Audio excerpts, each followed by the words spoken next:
1947 সালের দেশভাগের যন্ত্রণা, হিংসা এবং উদ্বাস্তুদের দুর্ভোগ স্মরণে শুক্রবার বালুরঘাটের রেণুকা লজে বিভাজন বিভীষিকা স্মরণ কর্মসূচির আয়োজন করল বিজেপি।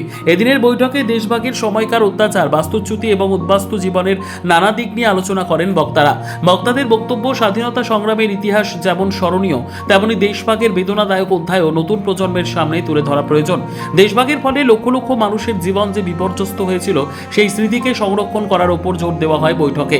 কর্মসূচিতে উপস্থিত ছিলেন দক্ষিণ দিনাজপুর জেলা বিজেপির সভাপতি স্বর্ণ চৌধুরী, বালুরঘাটের বিধায়ক বিদ্যুৎ কুমার রায়, বিজেপি নেতা বাপি সরকার সহ দলের অন্যান্য নেতৃত্ব ও বিশিষ্ট ব্যক্তিরা। পাশাপাশি দেশভাগে প্রাণ হারানো এবং ঘরবাড়ি হারানো মানুষদের স্মরণে বালুরঘাট শহরে একটি মৌন মিছিলের আয়োজন করা হবে বলে জানানো হয়।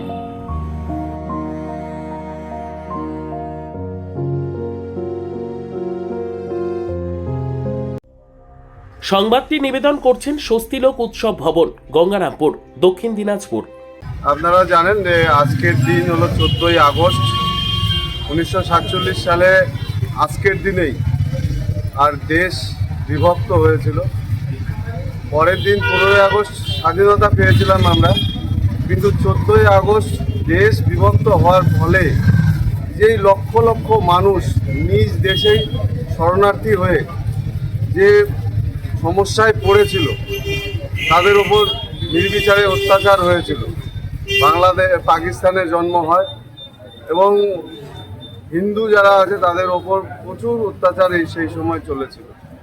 তো 15ই আগস্ট আমরা স্বাধীনতা দিবস পালন করি, সবই ঠিক আছে, কিন্তু 14ই আগস্টের যে ভয়াবহতা, সেই ভয়াবহতাকেও আমাদেরকে স্মরণ করতে হবে এবং এই ভয়াবহতার রূপ কীরকম ছিল সেটাকেও তুলে ধরার বিষয় আছে। তো সেই জন্য 14ই আগস্ট দেশ বিভাগের যে ক্ষতি সেটা আমরা হয়েছিল, সেটা আমরা জনসমক্ষে মৌন মিছিলের মাধ্যমে সেটা তুলে ধরতে আজকে বালুরঘাটে মৌন মিছিল করছি। আমাদের সঙ্গে আছেন বালুরঘাট বিধানসভার বিধায়ক সম্মানীয় বিদ্যুৎ কুমার রায়, উপস্থিত আছেন জেলার দুজন সাধারণ সম্পাদক সম্মানীয় বাপিদা, সম্মানীয় সুবোধদা সহ আর জেলা এবং সাধারণ স্তরের মানুষও আজকে এই প্রতিবাদ মৌন মিছিলে উপস্থিত আছেন, যারা পলিটিক্যাল গ্রাউন্ডের বাইরেও কিছু লোক এখানে উপস্থিত আছে। সর্বোত্তম সুযোগ সুবিধে রয়েছে আতিথেয়তায়। সুপরিচিত স্বস্তিলোক উৎসব ভবন, অতিথিদের যে কোনো অনুষ্ঠানের জন্য উপযুক্ত ওয়ান স্টপ ডেস্টিনেশন। আমরা আপনার বিশেষ অনুষ্ঠানটিকে অবিস্মরণীয় করে তুলি। স্বস্তিলোক উৎসব ভবন, শিববাড়ি রোড, গঙ্গারামপুর, দক্ষিণ দিনাজপুর। ব্যুরো রিপোর্ট, উত্তর বাংলা সংবাদ।